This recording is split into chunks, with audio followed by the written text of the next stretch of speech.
Perang nuklir adalah salah satu ancaman terbesar bagi kehidupan di bumi. Jika perang nuklir pecah, maka dampaknya akan sangat dahsyat dan merusak, tidak hanya bagi manusia, tetapi juga bagi hewan, tumbuhan, iklim, dan lingkungan. Berikut adalah beberapa bencana yang bisa terjadi jika perang nuklir terjadi hari ini. Sebelum lanjut, bagi kalian yang belum subscribe, silahkan di-subscribe terlebih dahulu agar kalian tidak ketinggalan informasi menarik lainnya. Salah satu efek langsung dari ledakan bom nuklir adalah hujan hitam pekat yang terdiri dari bulir-bulir minyak berwarna kehitaman dan berisi radiasi tinggi. Hujan ini akan turun beberapa menit atau jam setelah ledakan dan mencemari daerah sekitar titik ledakan dengan radiasi yang bisa membunuh atau menyebabkan penyakit kanker. Hujan ini juga akan memadamkan api dan menghancurkan bangunan yang tersisa. Contoh hujan hitam pekat terjadi di Hiroshima dan Nagasaki pada tahun 1945.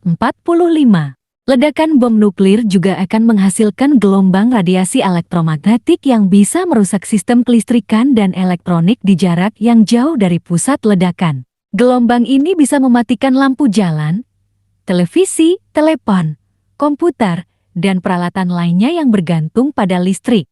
Jika bom nuklir dirancang untuk menyebar denyut elektromagnetik yang kuat, maka jaringan listrik di seluruh negara bisa lumpuh. Tanpa listrik, banyak kegiatan manusia akan terhenti, seperti transportasi, komunikasi, industri, dan kesehatan. Ledakan bom nuklir juga akan menghasilkan awan asap gelap yang akan naik ke lapisan atas atmosfer dan menyebar ke seluruh dunia. Awan asap ini akan menghalangi sinar matahari dari permukaan bumi, sehingga menyebabkan penurunan suhu global dan perubahan iklim. Awan asap ini juga akan mengurangi fotosintesis tumbuhan, sehingga mengganggu produksi oksigen dan makanan. Perang nuklir juga akan menyebabkan konflik dan kekerasan meningkat di antara manusia. Hal ini disebabkan oleh berbagai faktor, seperti ketakutan, stres, trauma, kelaparan, penyakit, persaingan, dendam, dan ideologi. Manusia akan berusaha untuk bertahan hidup dengan segala cara, termasuk dengan menyerang, membunuh, atau merampok orang lain. Kondisi sosial dan politik akan menjadi kacau dan tidak stabil. Hukum dan tatanan akan runtuh. Perdamaian dan kerjasama akan sulit terwujud.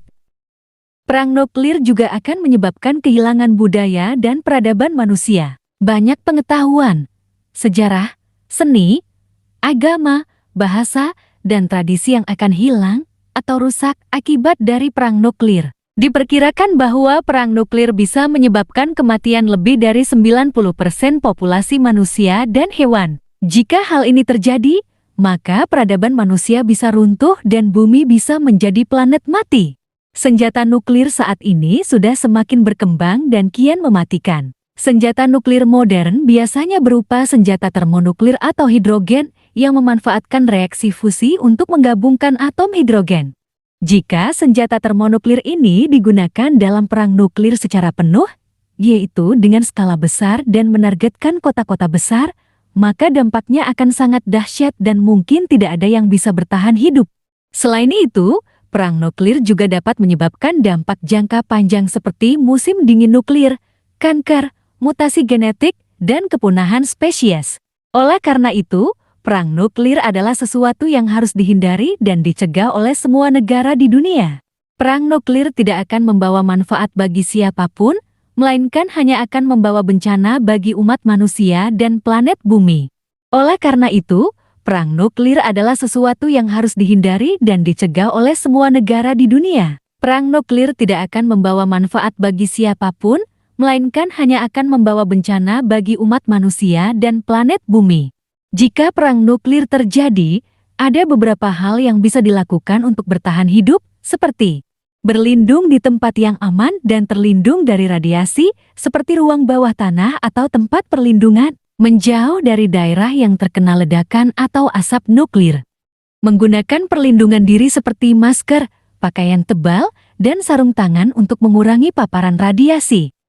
Mengikuti informasi dan instruksi dari otoritas setempat tentang evakuasi atau dekontaminasi. Menyimpan persediaan makanan, air, obat-obatan, dan barang-barang penting lainnya untuk menghadapi situasi darurat. Namun, hal-hal ini mungkin tidak cukup untuk menjamin keselamatan dan kesehatan jangka panjang. Oleh karena itu, lebih baik mencegah daripada mengobati. Mari kita berharap perang nuklir tidak akan pernah terjadi.